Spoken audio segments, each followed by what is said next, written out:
Teatro Bravo productions have enriched the Valley theater scene with productions in both English and Spanish, tackling subjects from illegal immigration to humor in an artistic manner. Joining me to talk about Teatro Bravo is Guillermo Reyes, Artistic Director for Teatro Bravo and also Associate Professor in ASU's School of Theater and Film. Professor Reyes, welcome to Horizonte. Well, thank you for having me. And what, 10 years now of Teatro Bravo? Yes, it's been 10 years. Tell us the inspiration for it. The inspiration was that I had just come from Los Angeles, where I did this type of theater, neighborhood theater, you might say, a community theater that pertained to the Latino community. And when I came here, there wasn't any such theater, and I thought it was a good, Phoenix was a great place to be able to do that. And my associates, Trino Sandoval at Phoenix College, and a graduate student here, Daniel Enrique Perez, and I decided to make it happen. So we started a theater company.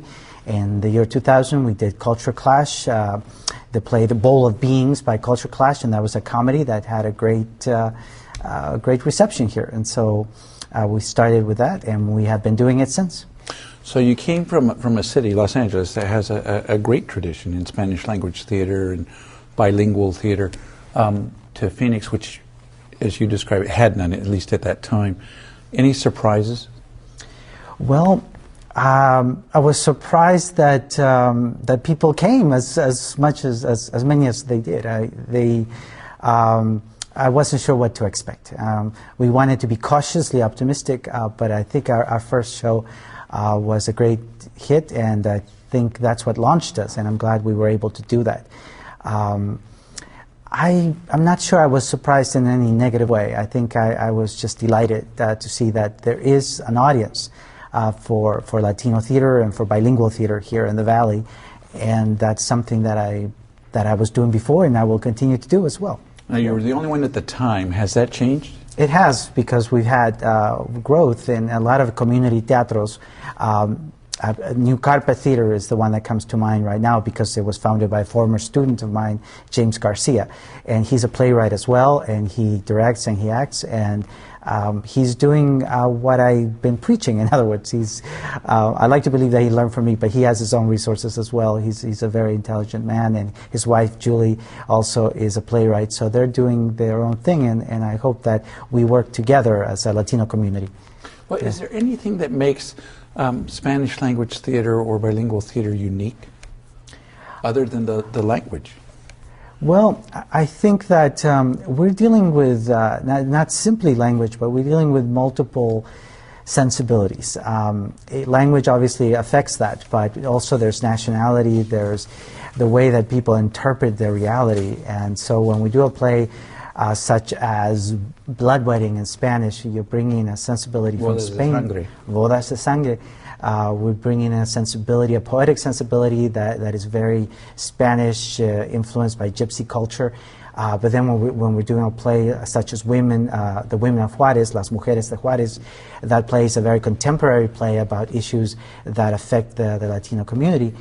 And it's, for instance, that play, the Women of Juarez, is an issue that reached a lot of people, but I wouldn't say that my Anglo friends would have known about Women of Juarez if it hadn't been for this play. Then we did it in English, and then it was able to reach that audience as well. So we're dealing with multiplicity of not only languages, but cultures and nationalities, and that, I think, enriches the theater, but it is complex and it is difficult. Well, and even within one language or within one culture, quite a diversity of offerings. You go from Garcia Lorca, very famous Spanish playwright, to the Women of Juarez, which would be focused on a more contemporary situation. How does that impact the kind of audiences that you attract? Well, I would say something like Women of Juarez obviously attracts a Mexican or Mexican-American community. Also, women's groups were affected by that. They came in great numbers. But Federico Garcia Lorca attracts, I would say, more of teachers who teach Spanish, for instance. You know, they've gone to the universities where Lorca is the big poet, and they want to bring their students. So we have an educational group, students of Spanish, for instance, Americans learning Spanish, as well as Latinos who are native speakers, and professors, and so it's a different sensibility and a different type of audience. Every play that we do will differ. A play such as well, Places to Touch On was a gay-themed comedy, and so that's a different audience altogether. And so it depends on the play. Now, you've published a number of your plays. You've got a book with several of them that was Yes. published by Trino Sandoval, is that right? Right there. Yes, Trino Sandoval is the publisher. He's also our executive producer. And these are plays that we have produced, all of them. And so we called it Borders on Stage because they all deal in one way or another with issues of borders, whether it's literally crossing borders or cultural borders that people face. And some of those borders seem to have or be more difficult to cross. For example, you mentioned a play involving gay actors, or that was the theme. And yet your play, Men on the Verge of an Hispanic Breakdown, the reaction you got in New York was that too much Hispanic, and let's tone that down, and other kinds of issues that might be considered controversial, like homosexuality. That was fine. Well, in New York it was fine, but apparently the title, Man on the Verge of a Hispanic Breakdown, gave the audience a sense that it was too ethnic, that it wouldn't cross cultures, that some people would be turned off by that. So if they would be turned off more by the ethnicity than by the sexual identity of the themes. And so I thought that was an interesting cultural factor that producers have to consider. But we couldn't change the title because the title is a spoof or a play on words on the film Women on the Verge of a Nervous Breakdown. And in my case, it was Men on the Verge of a Hispanic Breakdown. So if you take that out, you do away with the humor of that. Well, what about some of your more recent works that also have an immigration theme? Los Illegals, not Los Ilegales, Los Illegals. Tell us about that one. Well, that was a play by Michael Garces, who is a Los Angeles-based playwright, and he works with the community there. He actually used day laborers from that particular community, integrated them into a cast with professional actors. So they all worked together to create this piece about day laborers in California. And when I saw it in Los Angeles, I thought it looked like communities here, only a few blocks away from where I live on 36th and Thomas.